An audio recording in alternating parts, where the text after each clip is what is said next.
আমি তো আমার জীবনে একটা প্রথম জিনিস পেলাম, আগে জানাজা হলো, তারপর আবার ওয়াজ হচ্ছে। আজকে এখানে একটা জানাজা হলো দেখি তো এ ওয়াজ। আমার 38 বছর ওয়াজের জীবনে আমি কোনোদিন জানাজা করে এসে টেজে তো ওয়াজ করছি, আজকে প্রথম। আপনাকে কোনোদিন হয়েছে যে জানাজা করে ওয়াজ শুনছেন? কথা কর না কেন? তাহলে একটা নতুন অভিজ্ঞতা হলো না আমাদের। এই মিডিয়ার ভাইরা, এটা তোমরা ফলাও করে প্রচার করবে। হুজুর মাঠে জানাজা করে তারপরে টেজে আসলো। আজকের সাবজেক্ট হলো ইন্না লিল্লাহি ওয়া ইন্না ইলাইহি রাজিউন। এই মেয়েটা মরার খবর শুনে আপনারা প্রথম কি কইছেন? এবারে আপনার কন নেই।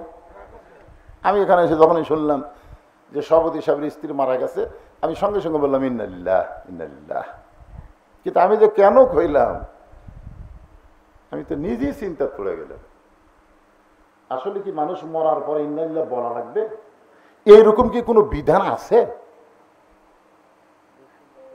না না না, এইরকম কি কোনো বিধান আছে? যে আমার এক বাচ্চা বললো যে দুঃসংবাদ শুনলে ইন্না লিল্লাহ বলা লাগে। দুঃসংবাদ তো মানুষ মরা কি সুসংবাদ না দুঃসংবাদ? হ্যাঁ,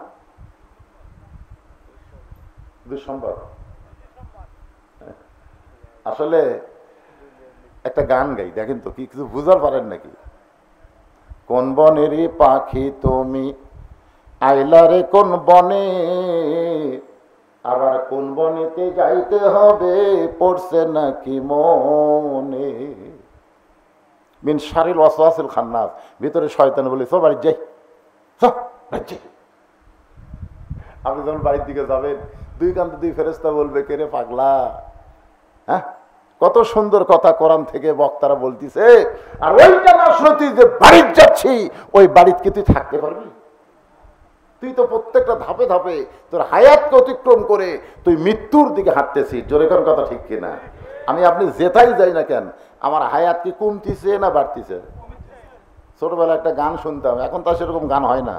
সবাই বলে বয়স বাড়ে, আমি বলি কমে রে। আপনার বলেন তো আমার বয়স বাড়তিছে না কমতিছে? মানে যে বয়স নিয়ে আমি দুনিয়াতে আইছি, আজকে একদিন আমার সেখান থেকে কমে গেল, আজকে রাত আমার হায়াত থেকে কমে গেল। প্রত্যেকটা পরতে পরতে আমাদের হায়াত কমতেছে, আমরা মৃত্যুর দিকে অগ্রসর হচ্ছি।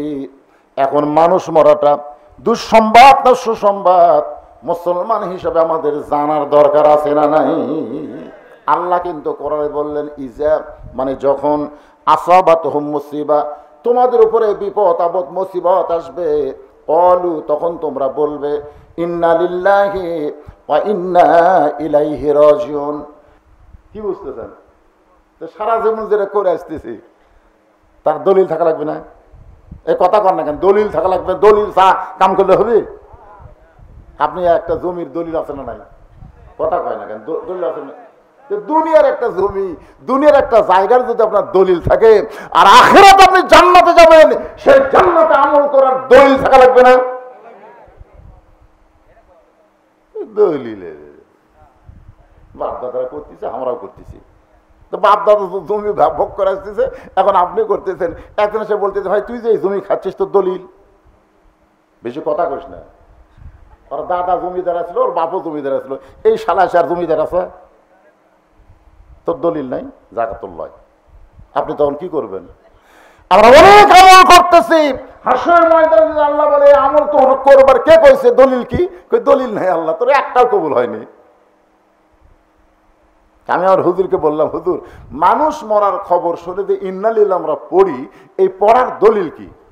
কোরআনে যে দলিল পাচ্ছি, এটা হলো বিপদ আপদ মুসিবতের সময় আল্লাহ বলেছেন ক্বালু, তোমরা বলো ইন্না লিল্লাহি ওয়া ইন্না ইলাইহি রাজিউন।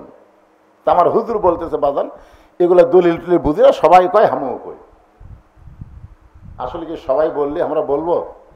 আমাদের জানার অধিকার আছে না নাই? দরকার আছে। আজকে এখানে একটা জানাজা হলো দেখি তো এ ওয়াজ।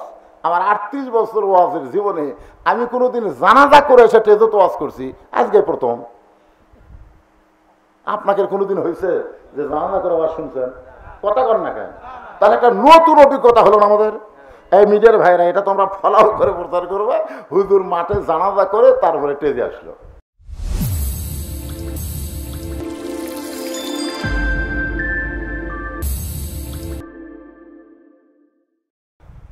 সর্বশেষে আল্লাহ যে ব্যক্তিকে জান্নাত দিবে, সবচাইতে ছোট জান্নাত, সে জান্নাত হবে এই পৃথিবীর চাইতে 9 গুণ বড়। তাহলে সর্বপ্রথম যাই পাবে তারটা কত বড় হবে? আল্লাহর হুকুমে ফেরেশতারা কিন্তু জান্নাত তৈরি করছে। আল্লাহ কিন্তু জান্নাত তৈরি করেনি। জান্নাত তৈরি করছেন কারা? ফেরেশতারা। আমরা এমন একটা আল্লাহ পাইছি যিনি কিছুই করেন না, খালি হুকুম করে। জরিকন কি করে? কোরআনে আল্লাহ বলেছেন কোন, সঙ্গে সঙ্গে ফায়াকুন। আল্লাহ যদি খালি বলে হও, সঙ্গে সঙ্গে হয়ে যায়। জরিকন সুবহানাল্লাহ। ফেরেশতাদের যিনি সর্দার তার নাম হলো জিবরাইল। তিনি আল্লাহকে বললেন, আল্লাহ এত সুন্দর জান্নাত বানাইলাম, সে জান্নাত একটু দেখবার চাই। কি করবার চাই? দেখবার চাই। আল্লাহ বললেন, জিবরাইল তোমার দরখাস্ত মঞ্জুর। ফেরেশতা জিবরাইল চমকে উঠছে। চাওয়া মাত্রই পাওয়া লক্ষণ ভালো? বলেন, চাওয়া মাত্রই পাওয়া এটা কিন্তু লক্ষণ ভালো না। চাওয়ার প্রতি আকর্ষণ থাকে না। আমার আল্লাহর কাছে অনেক কিছুই চাই, চাওয়া মাত্র কি পাই? যখন চাওয়া মাত্র কি পাই? পাই না। অনেকে মনে করে আল্লাহ আমাদের দোয়া কবুল করে না, এই কারণে আল্লাহ তাআলা আমাদেরকে দেয় না। অনেকে বলে, হুজুর কি দোয়া করেন? মুসলমান খালি পিটুনি খায়, মুসলমান খালি মারি খায়। কি দোয়া করেন হুজুর? এতদিন হয়ে গেল আসমানের বৃষ্টি হয় না। কি দোয়া করেন? আমের সব ধরে গেল। এরকম অনেকে আমাদের বলে, ঠিক কিনা বলেন? আপনারা বলেন আমাদের দোয়া কি কবুল হচ্ছে না? কিন্তু কবুলের রেজাল্ট আমরা পাচ্ছি না, কারণ কি? আল্লাহ বান্দা বান্দীদেরকে এত ভালোবাসে যে ভালোবাসার কারণে আমরা যে দোয়া করি, এই দোয়াটার রেজাল্ট আল্লাহ দুনিয়াতে দিচ্ছে না। ছোট্ট সন্তান মায়ের কাছে বায়না ধরছে, আইসক্রিম খাবে। আপনার আইসক্রিম কর না বরফ কর? আইসক্রিম খাবে। একটা আইসক্রিমের দাম তখন ছিল 1 টাকা। কয় টাকা? তো বাচ্চা আইসক্রিম খাবে, মা টাকা দেয় না। বাচ্চা যখন ধুলায় গড়াগড়ি দেয়, এমন সময় বাচ্চার বাবা এসে বলে, আমার সন্তান কান্দে কেন, ধুলায় গড়াগড়ি দেয় কেন? বলে আইসক্রিম খাবে তো, টাকা আছে আমি দেইনি। আপনারা বলেন সন্তান মায়ের কাছে টাকা চাচ্ছে আইসক্রিম খাওয়ার জন্য, মার অন্তরে কি দরদ নাই? দরকার আছে না নাই? কিন্তু মা দেয়নি। সন্তান জিদ করে মাটির গড়াগড়ি করতেছে। এমন সময় বাবা এসে বলে, আমার সন্তান কান্দে কেন? বলে আইসক্রিম খাবে, 1 টাকা দেইনি তাই কাঁদতেছে। বাবা পকেট থেকে 500 টাকা বের করে দেয়, যা আইসক্রিমে একটা না গোটাল বাক্স কিনা খা। সন্তান আরো জোরে কান্দে, টাকা হাতে মানে টাকা ছিঁড়ে ফেলে দেবে। বাপ কয় কে রে, 1 টাকার জন্য কান্দে, ওরে 500 টাকা দিলাম, কান্না থামে না কেন?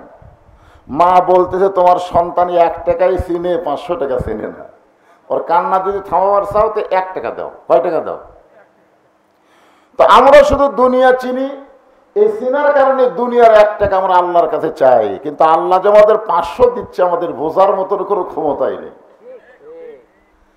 আল্লাহ তাআলা বলেছেন কোরআনে, বাল তুসিরুনাল হায়াতাদ দুনিয়া ওয়াল আখিরাতু খায়রুন ওয়া আবকা। তুচ্ছ দুনিয়াতে আমি তোমাদেরকে কিছুই দিব না। তোমরা যত দুনিয়াতে ভালো কাজ করবে, যত দোয়া করবে, যত নামাজ পড়বে, আমি তত তোমাদের আখিরাতকে সুন্দর করে সাজায় দিব। আমাদের কাছে ক্ষণস্থায়ী ভালো না চিরস্থায়ী ভালো? দুনিয়া হলো ক্ষণস্থায়ী আর আখিরাত হলো চিরস্থায়ী। আমরা যত দোয়া করতেছি প্রত্যেকটা দোয়ায় বারবার চাইতে আল্লাহর কোটি কোটি গুণ বেশি দয়া। জোরে কোন কথা ঠিক কিনা? আমাদের সব দয়া কবুল হচ্ছে, কিন্তু রেজাল্ট দুনিয়াতে নাই। বলবে হুজুর ফিলিস্তিনের মুসলমান সমানে মার খাচ্ছে, ইসরায়েল ইহুদিরা জিহারে মারতেছে, এ পর্যন্ত হাজার হাজার ফিলিস্তিনি মুসলমান মারা গেল, আল্লাহ কি করতেছে? আল্লাহ বলে, পাগল, দুনিয়াতে যাইছো আসার জন্যে, দুনিয়াতে যে তোমরা গেছো থাকার জন্যে। কিসের জন্যে? আসার জন্যে। তো দুনিয়াতে কিভাবে আসবে? আল্লাহ রাস্তায় যাদেরকে হত্যা করা হয়, আল্লাহ বলে তারা মৃত্যুবরণ করতেছে না, বরং জান্নাত তাদের বাসস্থান। এইটা দেখার পরে তারা চির অমর হয়ে দুনিয়া ছাড়তেছে। আল্লাহ কোরআনে বলেন, ওয়ালা তাকুনু লিমান ইউকতালু ফি সাবিলিল্লাহি আমওয়াতুন বাল আহইয়াউ ওয়ালাকিন লা তাশউরুন। সবাই আল্লাহু আকবার কওয়ার চাইলেও পারবেন না। আল্লাহু আকবার কইতে গেলে কার দল করা লাগবে? জোরে কর না, কার দল? আপনি যদি মানুষের দল করেন পারবেন? বাংলাদেশের সবচাইতে বড় দল যেটা আছে সেই দলের মধ্যে আল্লাহু আকবার আছে? আছে? ওনারা যদি মিছিল করতে কেউ ভুলে একবার আল্লাহু আকবার কয়, ঘাট ধরে বের করে দিবে, কারণ আমাদের দলের তো এটা স্লোগান না। তো আপনাদের এলাকায় ওই দলের লোক বেশি, যার কারণে কোরআন তেলাওয়াত শুনেও মুখে আল্লাহু আকবার আসতেছে না। না কোন না কোন অসুবিধা কি? আল্লাহর কোরআন তেলাওয়াত শোনার পরে যার ঈমান বাড়ে না, দুনিয়ার কেউ তার ঈমান বাড়ায় দিবার পারবে না। কোরআন তেলাওয়াত শুনে আপনাদের ভালো লাগে না খারাপ লাগে? আল্লাহ বলেন, ওয়াইযা তুলিয়াত আলাইহিম আয়াতুহু যাদাতুহুম ঈমানা ওয়া আলা রাব্বিহিম ইয়াতাওয়াক্কালুন।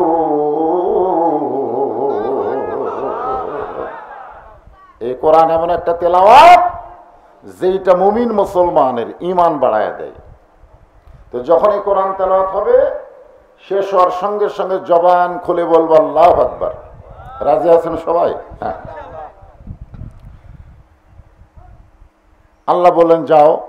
ফেরেশতা জিবরাইল বলতেছে, আল্লাহ জান্নাত দেখতে চাইলাম, চাওয়ার সঙ্গে সঙ্গে দরখাস্ত মঞ্জুর, কেমন যেন লাগতেছে। আল্লাহ বলে, জিবরাইল তুমি যদি বলতে জান্নাতে থাকতে চাই, তাহলে তোমার দরখাস্ত মঞ্জুর হতো না, কারণ আমি আল্লাহ তোমাকে জান্নাত দেখার সুযোগ দিব, কিন্তু থাকার সময় হবে না। আপনারা বলেন তো, জান্নাত কি দেখার জন্য না থাকার জন্য?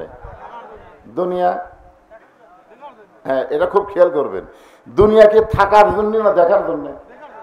আর জান্নাত থাকার জন্য। এইটাই আমরা বুঝি না, যেটা দেখার জন্য সেটাকে সেখানে আমরা থাকতে চাই, যেখানে আমরা দেখতে আইছি এখানে এসে কয় আর যাবো না ভাই, আর যাবো না রে।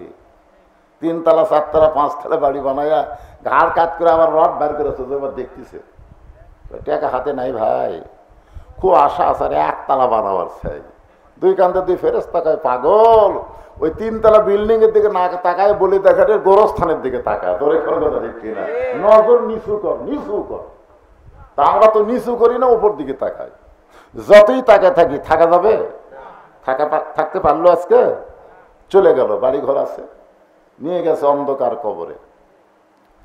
আল্লাহ কোরআনে বলেন, ইয়া আইয়ুহাল্লাযীনা আমানুত্তাকুল্লাহা হাক্কা তুকাতিহি ওয়া লা তামুতুন্না ইল্লা ওয়া আনতুম মুসলিমুন। কোনো টেনশন নাই। আমি যখন আসতেছিলাম না, আমি যখন এখানে আসতেছিলাম তখন এক হুজুর ওয়াজ করতেছিল, সে ওয়াজের মধ্যে বলতেছেন, ইন্নাল্লাযীনা ক্বালু রাব্বুনাল্লাহু সুম্মা ইসতাকামু তাতানাজ্জালু আলাইহিমুল মালাইকা আল্লা তাখাফু ওয়া লা তাহজানু ওয়া আবশিরু বিল জান্নাতিল্লাতী কুনতুম তুআদুন।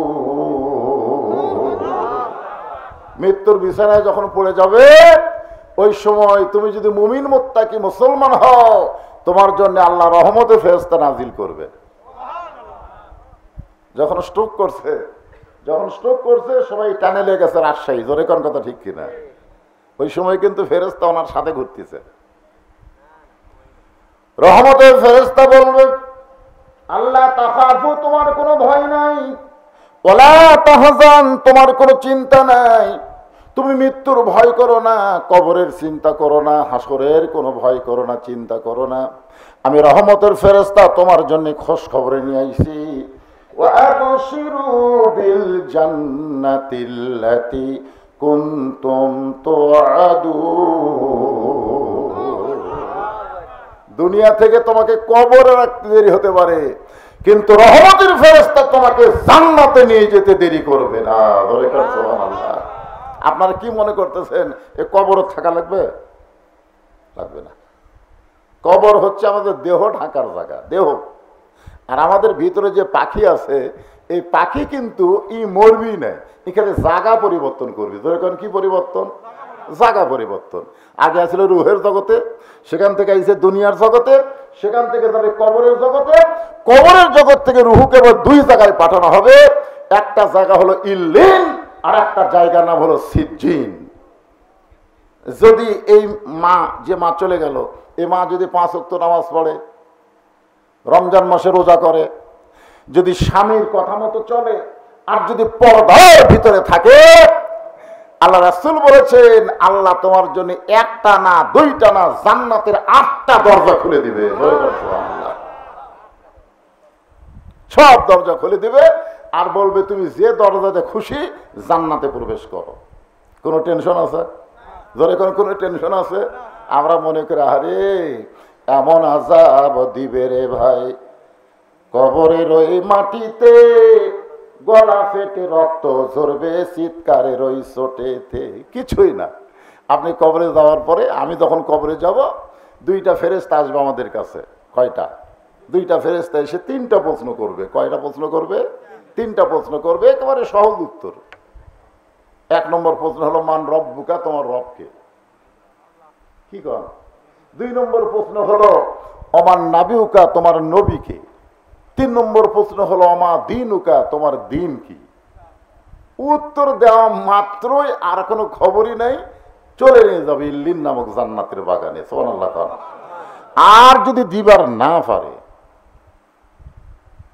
এটা হিন্দু, বৌদ্ধ, খ্রিস্টান, ইহুদি, এদের ব্যাপারে এরকম কথা বলা যায়, উত্তর দিবার পারবে না। কিন্তু আমরা পারবো না, এটা একটা কথা হলো?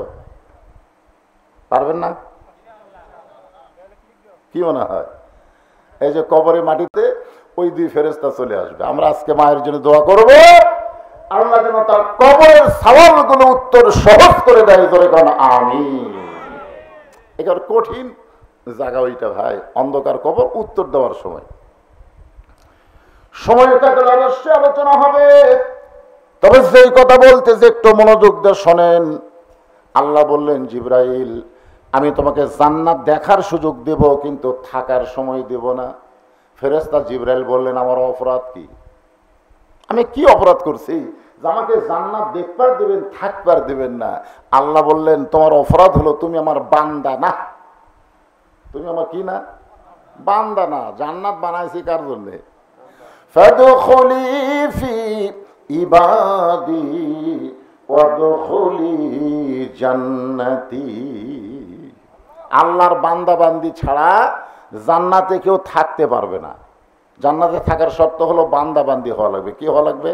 বান্দা বান্দি। এই বান্দা বান্দি কার মধ্যে হবে? আল্লাহ কোরআনে বলেন ওয়ামা খালাকতুল জিন্না ওয়াল ইনসা ইল্লা লিয়াবুদুন। আল্লাহর বান্দা বান্দি হতে পারবে 2টা দলের মধ্যে, একটা হলো ইনসান আর একটা হলো জিন। জিন আর ইনসান। ফেরেশতা আছে এর মধ্যে? ফেরেশতা নাই। এই জিন আর ইনসানকে আল্লাহ বান্দাবান্দির জন্য সৃষ্টি করেছে। তাহলে আমরা কার মধ্যে পড়ছি? জিন না ইনসান? সঙ্গে সঙ্গে জিবরাইল বলে আল্লাহ, ফেরেশতা না হইয়া, ফেরেশতার সর্দার না হইয়া মানুষ যদি হতে পারতাম, তাহলে আমার জীবন ধন্য হয়ে যেত। খুশি না বেজার? আমরা অনেক সময় বলি না লোকটা ফেরেশতার মতো। অনেকে খুশি হয় যে একবারে আমাকে ফেরেশতার সাথে তুলনা করলো রে। যদি আপনারা বলেন পলকটা মেম্বরের মতো, পলক যদি মেম্বরের সাথে তুলনা করেন, পলক খুশি হবে? আমি একটা মন্ত্রী আর আমাকে তুলনা করলো মেম্বরের সাথে। কেউ যদি বলে ডিসিটা পিয়নের মতন, ডিসি খুশি হবে না রাগ করবে? তো মানুষকে ফেরেশতার সঙ্গে তুলনা করলে মানুষের প্রমোশন হয় না, বরং ডিমোশন হয়। কারণ মানুষ ফেরেশতার চাইতে কোটি কোটি গুণ বেশি দামি আল্লাহর কাছে। সুবহানাল্লাহ। যার প্রমাণ হলো আমাদের বাবা, আমাদেরকে মাটির আদমকে আল্লাহ সৃষ্টি করিয়া ঘোষণা করিলেন আল্লাহ শ্রেষ্ঠ বলিয়া, তাই নূরের ফেরেশতা করে আদমকে সেজদা, সবার চেয়ে দিলেন মাটির মানুষকে সম্মান। লাকাদ খলাকনাল ইনসানা ফি আহসানি তাকবীর। দেখছেন, এ মানুষ সৃষ্টির কথা বলতে যায় আল্লাহ কয়টা শপথ করছেন? আঙ্গুলের দিকে তাকান, কয়টা? মানুষের কথা বলবার আগেই আল্লাহ 4 বার শপথ করছেন। এমন একটা সৃষ্টি, আমরা যে সৃষ্টির কথা আল্লাহ বলতে গিয়ে শপথ করছেন 4টা। আমরা যখন কোনো দামি কথা বলি মানুষকে বিশ্বাস করানোর জন্য, তার আগে শপথ করি না? আল্লাহর শপথ করে বলতেছি, আল্লাহর শপথ, আল্লাহর শপথ, আল্লাহর শপথ। তখন লোকটা বলবে না রে, ই আর মিথ্যা কথা কবি না। একবার শপথ করলেই মানুষ বিশ্বাস করে, আর সেখানে যদি 4 বার করা হয়, আর শপথটা করতেছেন কে? স্বয়ং আল্লাহ। কি করতেছেন? অতীন ওয়াজাইতুন ওয়াতুরি সিনিন ওয়াহাজাল বালাদিল আমিন। কয়টা শপথ হলো? 4টা। এরপরে বললেন লাকাদ খালাকনাল ইনসানা ফি আহসানি তাকবীর। ফেরেশতা জিবরাইল বলতেছে আল্লাহ, আল্লাহ থাকার জায়গা যদি নাই থাকে, দেখার সুযোগ যখন পাইছি, এই সুযোগ আমি হাতছাড়া করবো না। আল্লাহ বলেন জিবরাইল তাহলে দেখো। মানুষ হেঁটে হেঁটে দেখে, অনেক লোক মোটর সাইকেল নিয়ে চড়ায়, মোটর সাইকেলের মধ্যে চড়ে বিলের মধ্যে দেখে, দেখে না? আবার অনেক লোক টাকা বেশি থাকলে গাড়ি চড়ে, কেউ আবার এরোপ্লেনে চড়ে, হেলিকপ্টারে চড়ে। যতই যানবাহন আপনি চড়েন, আলোর চাইতে বেশি গতি কিন্তু নাই। আর জিবরাইলকে আল্লাহ 600 পাখা দেওয়ার কারণে তার গতি হলো আলোর চাইতে কোটি কোটি গুণ বেশি। আল্লাহ কয়শো পাখা দিছে? 600 পাখা। একবার নবী বললেন জিবরাইল আরশ থেকে, আল্লাহর কাছ থেকে, লহে মাহফুজ থেকে কোরআন শরীফ নিয়ে আমি নবীর কাছে যখন রওনা দেও, তোমার কত সময় লাগে? কোথায় আরশ? লহে মাহফুজ। কোরআন শরীফ কোথায় ছিল? লাওহিম মাহফুজ। তো এখান থেকে আসতে আমি নবীর কাছে কত সময় লাগে? আল্লাহ রাসূল এই কথা শুনে জিবরাইল বলতেছে, হুজুর আপনি চোখ বন্ধ করবেন আর খুলবেন, এর বেশি সময় লাগবে না। তাহলে জিবরাইল গতি কম না বেশি? কত বেশি দেখছেন? সেই গতি নিয়ে জান্নাত দেখার জন্য রওনা দিলেন। এই দুনিয়ার কোন কিতাবে লেখছে 1 সপ্তাহ, কোন কিতাবে লেখছে 1 বছর পর্যন্ত জান্নাত দেখলেন। এই দুনিয়ার 1 বছর পর্যন্ত জান্নাত দেখার পরে জান্নাতের সীমানা পাইলেন না। জান্নাতের সীমানা না পাইয়া জিবরাইল বলতেছে, আল্লাহ এত বড় জান্নাত বানাইছেন, এত উড়ে উড়ে দেখতেছি, তারপরেও জান্নাত শেষ হয়ে গেল না, আরো কত বড় জান্নাত? আল্লাহ বলেন জিবরাইল জান্নাত যদি হয় 16 আনা, তুমি সবে মাত্র দেখছো তার 1 আনা। ফেরেশতা জিবরাইল বলতেছে আর দেখবো না। আল্লাহ বলে দেখবো না কেন? জিবরাইল বলতেছে পরের জায়গা আমার দেখা লাভ কি? পরের জায়গা, পরের জমি, ঘর বানায় আমি রই, আমি কিন্তু জমির মালিক নই। কার জায়গা? জায়গা কার? জমিদারের ইচ্ছা মতন দেই না জমিন চাষ, তাই তো ফসল ফলে না রে দুঃখ 12 মাস। আমি খাজনা পাতি সবই দিলাম, তবু জমিন হইতে নিলাম, দুঃখের কথা কারে কই? পরের জায়গা, পরের জমি, ঘর বানায়া আমি রই। জমিদার আমাদের আল্লাহ যেভাবে জমিন চাষ করতে বলেছেন, আমরা সেভাবে চাষ না করে যদি কবরে যাই তাহলে বিপদ আছে। আর যদি আবার ঠিক থাকে, আর দুনিয়াও মাজরাতুল আখেরা, দুনিয়া হচ্ছে আখেরাতের আবাদযোগ্য একটা জায়গা। ধরে কর সুবহানাল্লাহ। ফেরেশতা জিবরাইল বলতেছে, আল্লাহ এত পাকা দিয়ে উড়াল দিয়ে কেবল 16 আনার 1 আনা দেখলাম, তো যাদের জন্য আপনি জান্নাত বানাইছেন ওর তো ফাঁকা নেই। আপনারা বলেন তো আমাকে ফাঁকা আছে? তো খামাখা এত বড় জান্নাত কেন বানাছেন? যে জান্নাতে সুবহানাল্লাহ বলার পরে একটা করে গাছ লাগতেছে, সুবহানাল্লাহ বলেন। কত বড় জান্নাত! যতই গাছ লাগান জান্নাত কি ফুরাবে নাকি? ফুরাবে? আবার মনে করেন হুজুর সেই জায়গাতে আমার থাকার জায়গা নেই, গাছ আর গাছ। হ্যাঁ, আল্লাহ ডাকতে বলেন জিবরাইল, আমার যেই বান্দার পাখা নেই সেই বান্দার জন্য এত বড় জান্নাত বানাইছে, তোমার মধ্যে সন্দেহ শুরু হয়েছে যে এই বান্দারে এত বড় জান্নাত কেমনে দেখবে। এইটা যদি তুমি জানতে চাও তাহলে আগামী জুমার দিনে, আগামী কিসের দিন?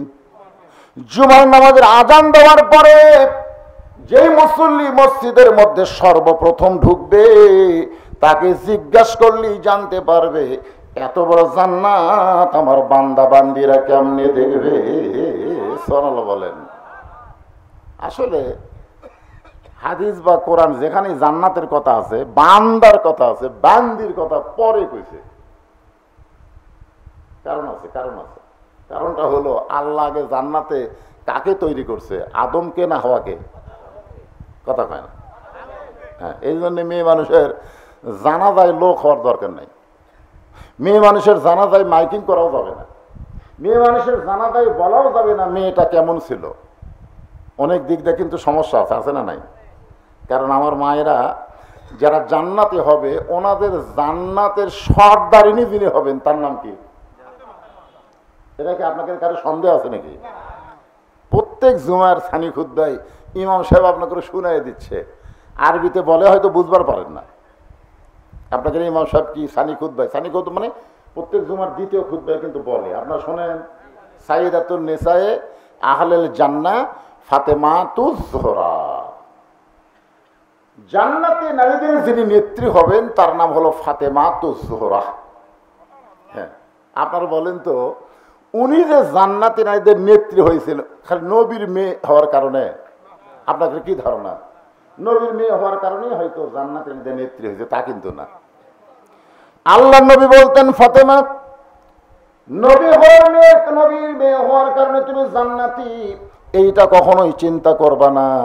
জান্নাতে যদি যাবার চাও তাহলে জান্নাতের আমল করে তোমাকে জান্নাতে যেতে হবে। সঙ্গে সঙ্গে ফাতেমা বলে, বাবা তাহলে কি আমল করলে জান্নাতে যাওয়া যাবে? আল্লাহ রাসূল বলেন, বেশি আমল করা লাগবে না, মাত্র 4টা আমল করবা। 1 নম্বর আমল হলো নামাজ, 5 ওয়াক্ত নামাজ। পুরুষেরা মসজিদে জামাতে নামাজ পড়ে, আর ওয়াক্তের মধ্যেই মেয়েরা বাড়িতে নামাজ পড়বে। আল্লাহর নবীর হাদিসের ব্যাখ্যায় বলা হয়েছে, পুরুষেরা মসজিদে নামাজ পড়ে যেমন সওয়াব পাবে, নারীরা বাড়িতে নামাজ পড়লে তেমন সওয়াব আল্লাহ তাকে দিয়ে দিবে। এখন বাংলাদেশে কিছু ফেতনাবাজ নারীদেরকেও মসজিদে নিয়ে আসবার চাই, ধরে না আছে না? শায়েক নামের শায়েক, দেখবেন ইউটিউবে সার্চ দিলে শায়েক বাড়ায়, অনেকগুলো শায়েক বাড়ায়। এই শায়েকেরা এখন নারীগুলো নিয়ে ঈদের মাঠে পর্যন্ত জামাতের ব্যবস্থা করতেছে, একদিকে পুরুষ একদিকে নারী, নারীরাও মসজিদে নামাজ পড়তে পারবে এরকম ফতোয়া দিচ্ছে। হ্যাঁ, নারীরাও মসজিদে নামাজ পড়েছে আল্লাহর নবীর সময়, নবীর সময় নারীরাও নামাজ পড়ছে। তখন মুসলমানের চরিত্র এত ভালো ছিল, একমাত্র আল্লাহ ছাড়া অন্য কারো দিকে নজরই যাইতো না। সুবহানাল্লাহ কান্না গান। আবু বকর রাদিয়াল্লাহর সময় কিন্তু মেয়েরা জামাতে নামাজ পড়ছে।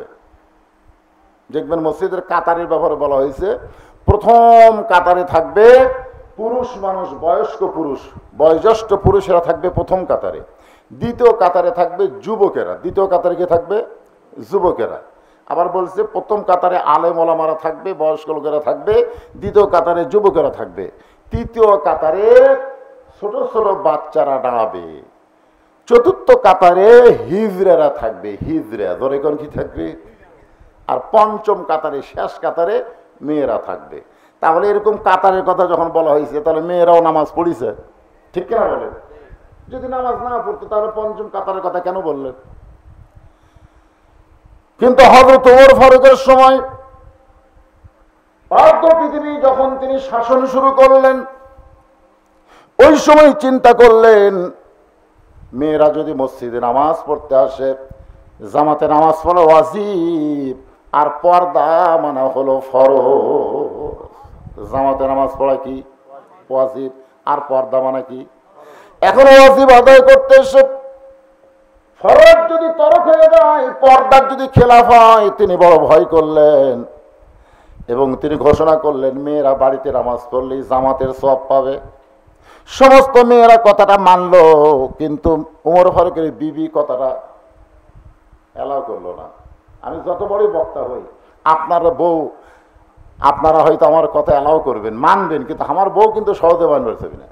এই কিসের হুজুর, ঠিক না? এখন বউ বললো না, আবু বকর রাদিয়াল্লাহু সময়, আল্লাহ নবীর সময় আমরা জামাতে নামাজ পড়ছি, আর আপনি এসে নিষেধ করতেছেন। আল্লাহ রাসূল বলেছেন আমার পরে কেউ যদি নবী হতো, আল্লাহ ওমরকে নবী বানায় দিত। যখন সুবহানাল্লাহ। আজকে যে আমরা 20 রাকাত তারাবির নামাজ পড়ি, এই সিস্টেমটা কিন্তু হযরত ওমর রাদিয়াল্লাহু চালু করছে। সুবহানাল্লাহ। অনেকে ফতোয়া দেয় নবী তো 20 রাকাত পড়েনি। আরে নবীর সময় তারাবি ছিল, কিন্তু তারাবির জামাত ছিল না। তারাবির জামাতের প্রচলন হযরত ওমর ফারুকের সময়। সুবহানাল্লাহ না কেন? তো এটা কি বেদাত? আপনাদের কি মনে হয়? ওমর ফারুক সম্পর্কে রাসূল কি বলেছেন? যে ওমরের শানে কোরআনের 21টা আয়াত অথবা 23টা আয়াত ওমরের শানে আল্লাহ তাআলা নাজিল করেছে। জোরে কোন সুবহানাল্লাহ। তো বউ বলতেছেন আমি জামাতে নামাজ পড়বই। ওমর ফারুক বললেন সবাই মানবে, বউটা মানবে না, কেমন হলো? তো এশার নামাজের একটু আগেই হযরত ওমর বাড়ি থেকে বের হয়ে গেছে, একটা গাছের আড়ালে লুকিয়ে আছে। ইতিমধ্যে হয়তো ওমর ফারুকের বউ বোরকা টোরকা পরে মসজিদে জামাত পড়তে যাচ্ছেন। কি পড়তে যাচ্ছেন? জামাতের নামাজ পড়তে যাচ্ছেন। ওমর ফারুক একটু অন্ধকার হয়েছে তো, এশার নামাজ, দৌড়ে এসে বউকে চাপে ধরে ছেড়ে দিছে, ছেড়ে দিয়ে চলে গেছে। বউ আর মসজিদে যায়নি, বাড়িতে এসে ওমর ফারুক নামাজ শেষ করে এসে বলেন কে গো, জামাতে যাওনি? না যাওয়াই ভালো, না যাওয়াই ভালো। কি হয়? না কিছু না, না যাওয়াই ভালো। চাপা খাসে ওটার কর পারে, চাপাটা দিছে কে? স্বামী বউরে চাপা দিছে। হ্যাঁ, একটু মনোযোগ দিয়ে শুনবেন। আমি মা বোনদের জন্য এই জামাতে নামাজকে নিরুৎসাহিত করলাম, বরং নামাজের কথা গুরুত্ব দিলাম।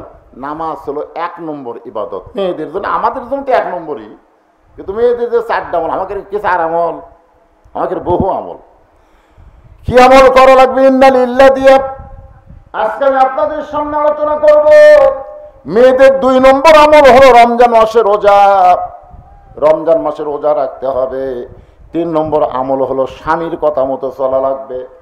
স্বামীর কথা মতো চলতে হবে, স্বামীর মনে কষ্ট দেওয়া যাবে না। আল্লাহ রাসূল ফাতেমার ঘরে আসলেন। ফাতেমা মাথা নিচু করে, মুখটা কালো করে দাঁড়িয়ে আছে। রাসূল বলেন ফাতেমা, মনে হয় তোমার কষ্ট কিছু বলতে চাও। ফাতেমা বলে বাবা বলে কোনো লাভ নেই। মদিনার কত ধনী ধনী যুবক আমাকে বিয়ে করতে চাইছিল, কিন্তু আপনি তাদের সঙ্গে বিয়ে না দিয়া এমন একটা গরিবের সঙ্গে আমার বিয়ে দিলেন, যার সঙ্গে সংসার করে আমার জীবনে কোনো শান্তি নাই। সঙ্গে সঙ্গে রাসূল বলেন ফাতেমা, আমি তোমাকে আলীর সঙ্গে বিয়ে দেই নাই, বরং আল্লাহ তাআলা হুকুম করেছে, ও ফাতেমা, আল্লাহ ছাড়া কাউকে যদি সেজদা করার হুকুম থাকে, তাহলে আমি তোমাকে হুকুম করতাম আলীর পায়ে সেজদা করো। এ কথার দ্বারা নবী ফাতেমাকে বুঝাই দিলেন মেয়ে মানুষের কাছে আল্লাহর পরে সেই মানুষটা সবচাইতে দামি, ওই মানুষটি হইলেন তার স্বামী। এই জন্য স্বামীর কথা মতো চলা লাগবে। 4 নম্বর যে কথাটা, সেটা হলো পর্দা। পর্দা, এই পর্দা মোতাবেক যদি মেয়েরা চলে, আর কোনো আমলের দরকার, জোরে কোন দরকার? হজের কথা নাই, জাকাতের কথা নাই, এগুলো কোনো কথাই নেই। 4 আমলে 8 জান্নাত। আলহামদুলিল্লাহ, যে বান্দির আমরা জানাজা করলাম, উনি যদি 4টা আমল পাকাপোক্ত ভাবে করে যায়, ইনশাআল্লাহ তার জান্নাতের ব্যাপারে কোনো সন্দেহ নাই। আল্লাহ কবুল করুক, জোরে কোন আমিন। আগামী জুমার দিনে মসজিদ যখন আজান হবে, আজান দেওয়ার সঙ্গে সঙ্গে যেই মুসল্লি মসজিদে পা দিবে, তাকে জিজ্ঞাসা করলেই জানতে পারবে এত বড় জান্নাত আমার বান্দারা কেমনে দেখবে। এ কথার দ্বারা আল্লাহ বান্দার দাম কমালো না বাড়ালো? তা আগামী জুমার দিনে আজান দেওয়ার সাথে সাথে আপনার মসজিদে যাবেন? আজকের খবর কি? পড়ছেন, কিন্তু আজানের গুরুত্ব খুবই কম। 5 ওয়াক্ত নামাজের আজান দেওয়ার সাথে সাথে মসজিদে যাওয়া লাগবে না, জামাত ধরলি হলো। জোরে কোন কথা ঠিক কিনা? জুমার নামাজের আজানের গুরুত্ব বেশি, নামাজের চাইতে আজানের গুরুত্ব বেশি। দেখেন আল্লাহ কোরআনে বলতেছেন, ইযা নুদিয়া লিস-সালাতি মিন ইয়াউমিল জুমআ ফাসআউ ইলা যিকরিল্লাহ। ফাসআউ মানে শব্দের অর্থ হলো হাঁটাও না, দৌড়াও না, এত জোরে মসজিদে যাওয়া লাগবে। হুকুম কার? আরো জোরে বলেন, হুকুম আল্লাহর। আমি যে কথা বলতেছিলাম যে এই যে সুবহানাল্লাহ, আলহামদুলিল্লাহ, এগুলো আল্লাহর তাসবিহ, আল্লাহর প্রশংসা, আমাদের করতে কোনো আপত্তি নেই। তাহলে আমরা প্রশংসা করলাম কার? এখন যদি প্রশ্ন করা হয় আমরা কেন করব, আল্লাহর প্রশংসা করার বহু কারণ, তার মধ্যে আমি প্রধানত 3টা কারণ খুঁজে পেয়েছি। প্রধানত কারণ 3টা, সে 3টা বলতেছি। 1 নম্বর কারণ হলো আল্লাহ বলিদা ঘাটির মধ্যে আমাদেরকে মুসলমানের ঘরে কবুল করেছে। জোরে কোন সুবহানাল্লাহ। হরিণা, বলিদা ঘাটি, এগুলোর নাম কিন্তু মুসলমান নাম না, জায়গার নাম হলো হিন্দু নাম। জোরে কোন কি নাম? কিন্তু আমরা কি হিন্দুর ঘরত না মুসলমানের ঘরত? কথা কয় না রে বা। আজকে কি সিস্টেম হলো দেখছেন, কি সুন্দর আমরা জানাজা করলাম, আর হিন্দুর হলেই শ্মশানত লিয়া যায় লাগারে দিয়ে মুখত আগুন দে না, কি কর একটা মানুষকে পুড়িয়া সারখার করে দেয়, ছাই করে দেয়। এটা করতে কেমন লাগে, দেখতেও কেমন লাগে। আমাদের মুসলমানের সিস্টেমটা কত সুন্দর। সুবহানাল্লাহ, কি খুশি হবে যার। যদি হিন্দুর ঘরে জন্ম নিতেন তাহলে কি করতেন? একটু মনোযোগ দিয়ে শুনবেন যে আল্লাহ হিন্দু বৌদ্ধ খ্রিস্টানদের ঘরে না পাঠায় মুসলমানের ঘরে আমাদের কবুল করলেন। এই জন্য আল্লাহ শুকরিয়া কম না বেশি? আল্লাহ রে আল্লাহ, আমরা সবাই জন্মগত মুসলমান, মুসলমানের ঘরে জন্ম লিছি পারে। জন্মগত যারা মুসলমান তাদের কোনো টেনশন নাই, কিন্তু অন্য ধর্মে জন্ম লিয়া মুসলমান হয়ে মরা খুবই কঠিন। যার প্রমাণ হলো নবীর চাচা আবু তালেব।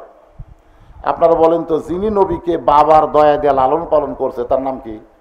আবু তালেব। আবু তালেব কাফের না মুসলমান? আচ্ছা, কাফেরের নাম মুসলমান রাখা যাবে? যাবে? আবু লাহাবের নাম কেউ আপনার খুঁজে পাবেন আপনাদের গোটা এলাকায়? আবু লাহাব নামে কোনো ব্যক্তি আছে? আবু লাহাবও নবীর চাচা, আবার আবু তালেবও নবীর চাচা। আবু লাহাবও কাফের, আবু তালেবও কাফের। তা আবু তালেব নাম বহু আছে, আছে না নাই? জোরে আছে না নাই? আপনাকে এলাকাতে দেখবেন আবু তালেব আছে, আছে না নাই? এটা আবু লাহাব, আবু জেহেল নাই। আবু জেহেলও কাফের, আবু লাহাবও কাফের, আবু তালেবও কাফের। কিন্তু ওই 2 কাফের নাম খুঁজে পাওয়া যায় না। আরে আবু তালেব কাফের নাম মাঝে মধ্যে আছে।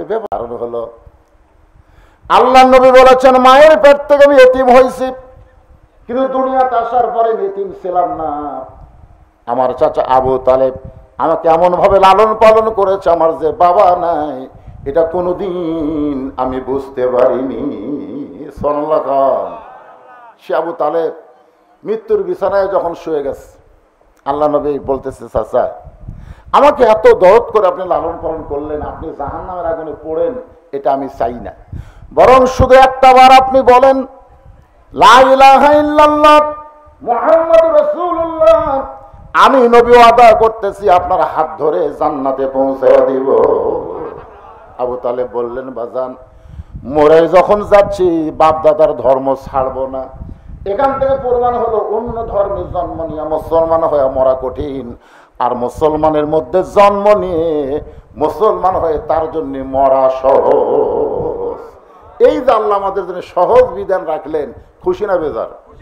এই জন্য জবান করলে সমস্বরে সকলে আল্লাহর প্রশংসা করছি, আলহামদুলিল্লাহ। আল্লাহর প্রশংসা করার 2 নম্বর কারণ হলো আমাদের কপালে এত ভালো। আমি মাঝে মধ্যে ড্রেসিং টেবিলের সামনে গিয়ে আমার চেহারা দেখে কপালে এরকম হাত দিয়ে চুমা খাই। এইটা আমার এক ছোট মেয়ে দেখছে, দেখো আর মাকে বলতেছে আব্বা মানে পাগল হয়ে গেছে, নিজের কপালে হাত দেওয়ার চুমা খায়। আমার বউ বলে, কে গো এই ব্যারাম কবে থেকে ধরলো? নিজের কপালে হাত দিয়ে চুমা খান, তার মানে বলে চুমা খাওয়ার কারণ হলো আমার মতন কপাল ভালো কে আছে? বলে আপনার কপাল ভালো কেমনে? আমি বললাম বিশ্ব নবীর উম্মত হওয়ার কারণে। বিশ্বনবীর উম্মত হওয়ার কারণে আমার কপালে এত ভালো, হাসরের ময়দানে সবাই যখন টেনশন করবে আর আমাদের নবী আমাদেরকে জান্নাতে নিয়ে যাওয়ার চিন্তায় ব্যস্ত থাকবে। জোরে বলুন সুবহানাল্লাহ। এমন একজন নবী পাইছি যে নবী জান্নাতে যাওয়ার জন্য চিন্তা করবে না, জান্নাতে আমাদেরকে নিয়ে নেওয়ার জন্য চিন্তা করবে। একেবারে খুশি না বেজার পারা? তো সুবহানাল্লাহ আসতে কোন খেন আছে না আমার মুক্তার, আছে না আমার বারিস্টার, শেষ বিচারের হাইকোর্টেতে তিনি আমায় করবেন পার, আমি পাপী রাসূল জাবিন্দার। আল্লাহ রাসূল বলেছেন আমার একটা উম্মত, একজন, সব না, আমার একটা উম্মত যতক্ষণ জান্নাতের বাহিরে থাকবে আমি রাসূল ততক্ষণ জান্নাতের মধ্যে ঢুকবো না। খুশি না বেজার? তাহলে এমন নবীর উম্মত হওয়ার কারণে আমরা শুকরিয়া আদায় করব কার? আর ৩ নম্বর যে কোরআন থেকে আপনারা আলোচনা শুনবেন, আজকের সাবজেক্ট হলো ইন্না লিল্লাহি ওয়া ইন্না ইলাইহি রাজিউন। এই মেয়েটা মরার খবর শুনে আপনার প্রথম কি কইছেন?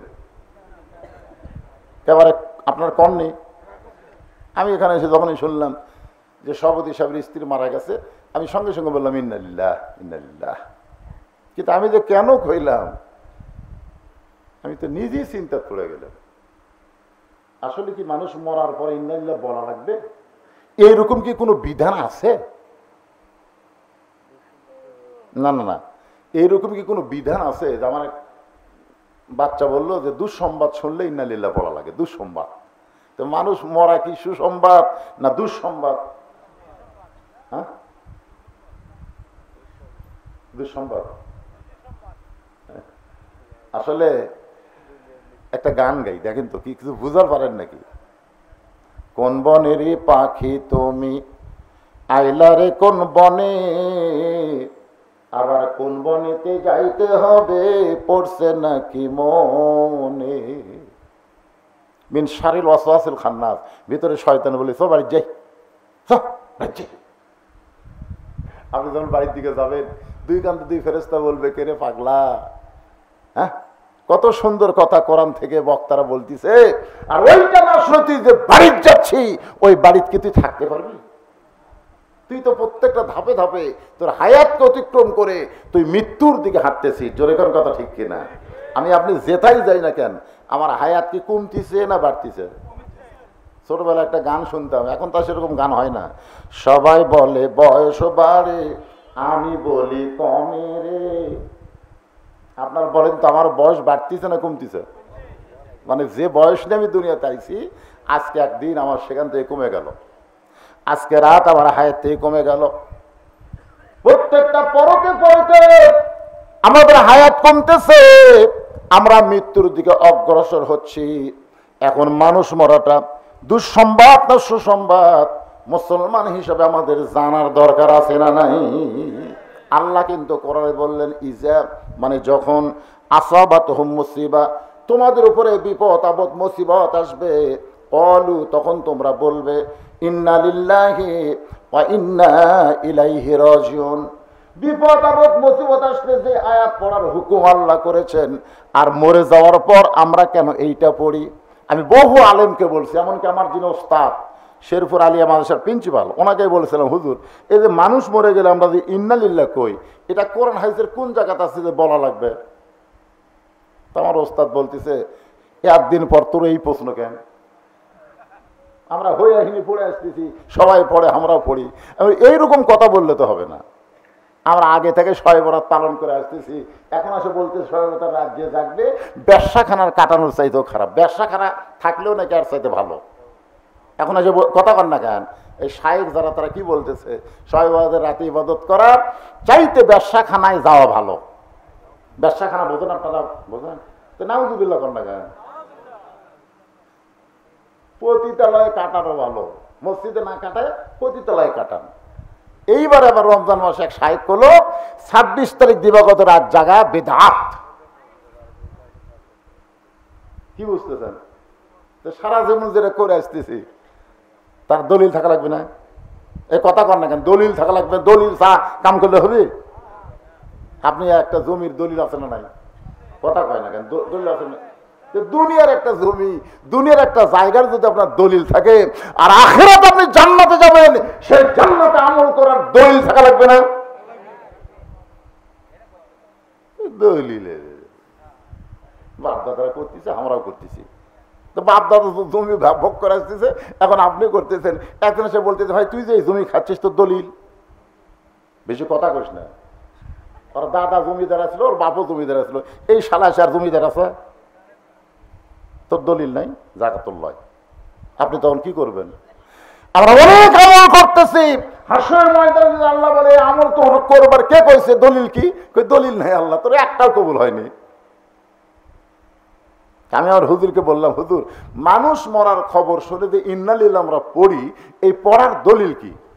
কোরআনে যে দলিল পাচ্ছি, এটা হলো বিপদ আপদ মুসিবতের সময় আল্লাহ বলেছেন, ক্বালু তোমরা বলো ইন্না লিল্লাহি ওয়া ইন্না ইলাইহি রাজিউন।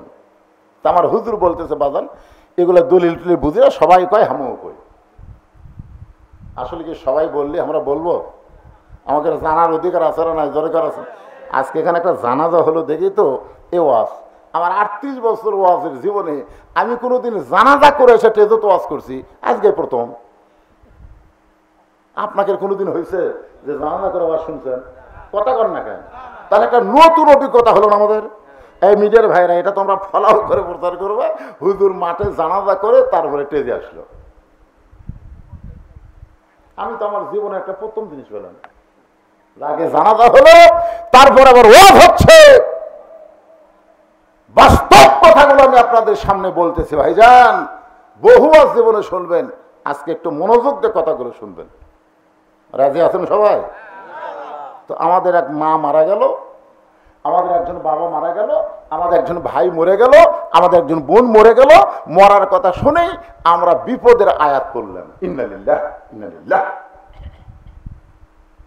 আসলে মুসলমান মরা বিপদ না, সুসংবাদ। এটা আমাকে জানা লাগবে তো, যে আমি তো আয়াতে কারিমা তেলাওয়াত করলাম, যারা মুসলমান হয়ে মারা যাবে তাদের কোনো ভয় নাই, তাদের কোনো চিন্তা নাই। মরার সঙ্গে সঙ্গে আল্লাহর জান্নাতের দরজা তাদের জন্য খুলে ধরা হবে। সুবহানাল্লাহ। কবরে যাইতে দেরি হবে, কিন্তু তাদের জান্নাতে ঢুকতে দেরি হবে না। এখন আপনারা বলেন, মরাটা খুশির খবর না কষ্টের খবর? তাহলে খুশির খবর শুনে এই বিপদের আয়াত আমরা কেন বললাম?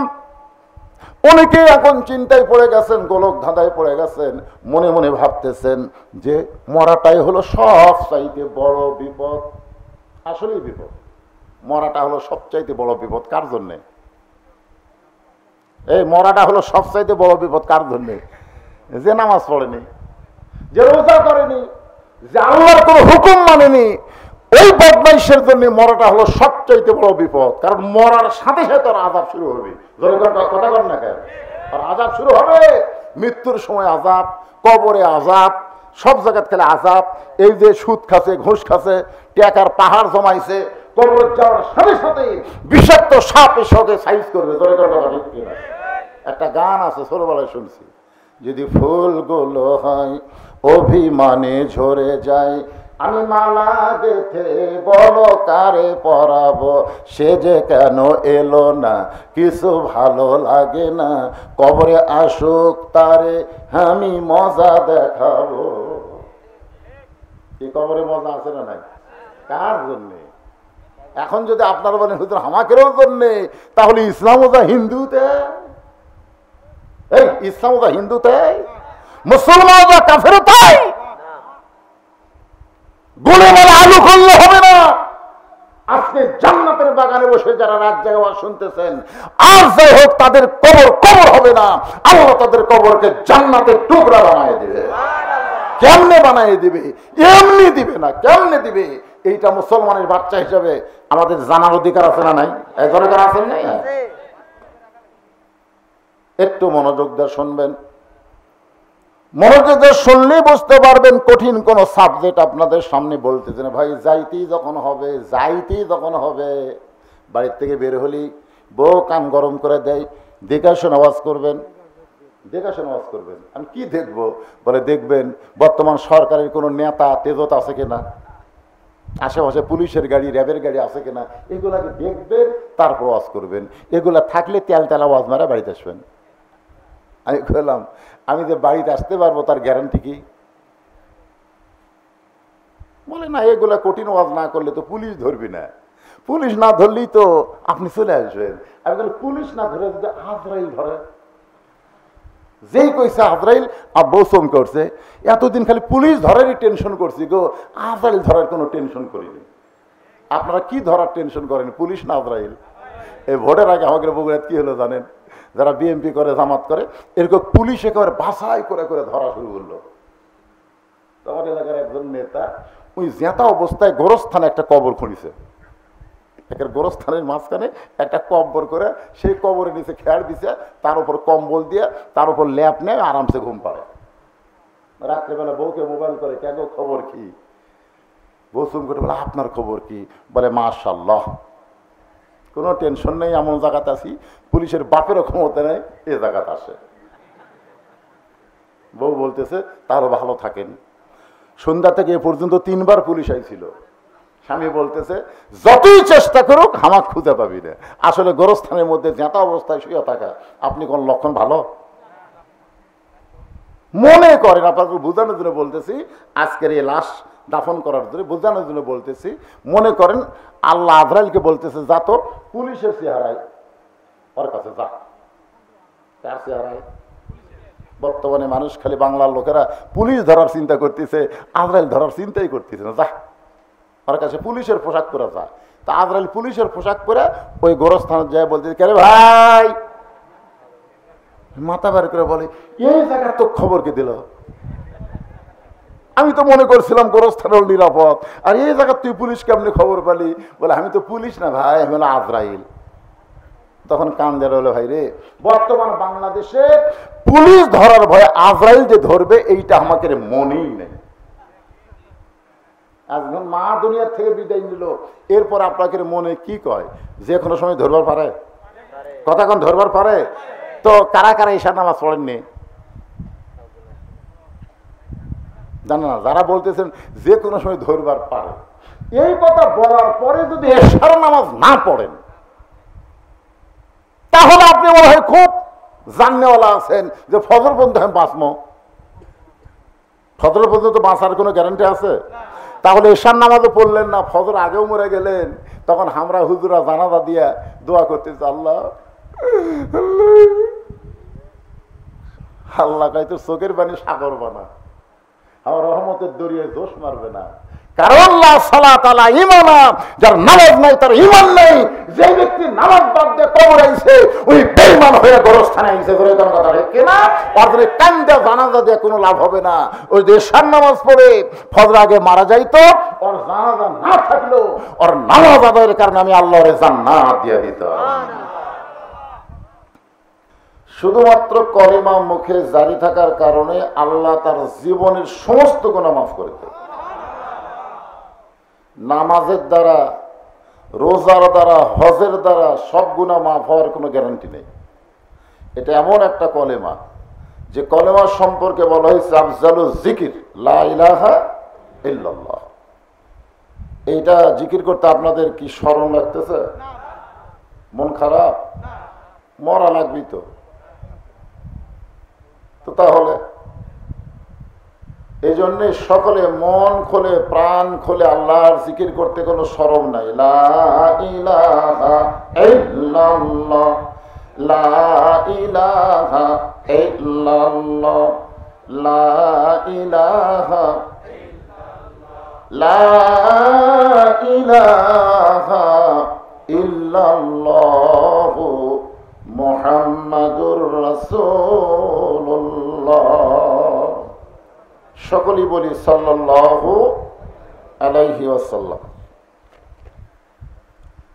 বলিদাঘাটি কবরস্থান ও জামি মসজিদের উন্নয়ন কল্পে আজকের এই ইসলামী জলসা এবং হালকা জিকির মাহফিল। আজকের এই মাহফিল আল্লাহ তাআলা যিনাকে সম্মানিত সভাপতির আসনে কবুল করেছেন। মনে হয় সভাপতি সাহেবের স্ত্রী মারা গেছে নাকি? আজকের এই মাহফিলের সম্মানিত সভাপতিকে অন্তরের অন্তঃস্থল থেকে শুভেচ্ছা জ্ঞাপন করছি। আজকের এই মাহফিলের সম্মানিত প্রধান অতিথি, গণমানুষের জননেতা, সিংড়ার গৌরব, বর্তমান সরকারের মাননীয় প্রতিমন্ত্রী, আপনাদের এমপি অ্যাডভোকেট জুনায়েদ আহমদ পলক, আজকের এই মাহফিলের সম্মানিত বিশেষ অতিথিবৃন্দ, সকলকেই অন্তরের অন্তঃস্থল থেকে আমি শুভেচ্ছা জ্ঞাপন করছি। আজকের এই মাহফিলের সম্মানিত ওলামায়ে কেরাম, আপনাদের মাঝে মাঝে যে সমস্ত আলেম ওলামা বসে আছেন, মঞ্চে আছেন, মাগরিবের নামাজের পর থেকে এতক্ষণ পর্যন্ত, এত রাত পর্যন্ত যিনারা কোরআন হাদিসের আলোকে আলোচনা করে আপনাদের শোনালেন, আলেম ওলামা সহ আজকের মাহফিলের বক্তাগণকে অন্তরের অন্তঃস্থল থেকে আমি শুভেচ্ছা জ্ঞাপন করছি। এই মুহূর্তে আমার সামনে যারা বসে আছেন, যিনাদের প্রতি আল্লাহ অত্যন্ত রহমত বর্ষণ করে, আল্লাহ যিনাদেরকে দয়া করে, রহম করে আজকের এই জান্নাতের বাগানে কবুল করেছেন, আমার সামনে যিনারা বসে আছেন, আমি আমার অন্তরের অন্তঃস্থল থেকে আপনাদের সবাইকে শুভেচ্ছা জ্ঞাপন করছি। সম্মানিত মা বোনেরা, পর্দার অন্তরে বসে বসে যিনারা আলোচনা শুনতেছেন, আমি তাদেরকেও শ্রদ্ধা জ্ঞাপন করি। এই মুহূর্তে জানতে চাচ্ছি আপনারা সকলে কেমন আছেন? আলহামদুলিল্লাহ রাব্বিল আলামিন। যে আল্লাহ দয়া করে, রহম করে, শারীরিক সুস্থতা দান করে আজকের এই জান্নাতের বাগানে আমাদেরকে কিছুটা সময়ের জন্য কবুল করলেন, আমরা সে আল্লাহর উপর খুশি না বেজার? তাহলে জবান করে সমস্বরে সকলে বলবো, রব্বানা লাকাল হামদ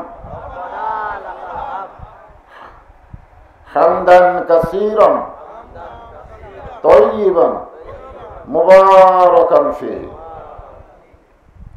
আমরা কার প্রশংসা করলাম? সে আল্লাহর কাছে কিন্তু আমাদের যেতে হবে, ঠিক কিনা বললেন? হ্যাঁ, কোন বক্তার প্রশংসা করলে বক্তার লাভ হবে, আপনাদের কোনোই লাভ হবে না। কোন নেতার প্রশংসা করলে সামনে ইলেকশনে নেতা ভোট বেশি পাবে, কিন্তু আমরা যারা প্রশংসা করলাম আমাদের কোনো লাভ নাই। কোন ডাক্তারের প্রশংসা করলে ডাক্তারের রুগী বেড়ে যাবে, কিন্তু যারা প্রশংসা করলাম কোনো লাভ নেই।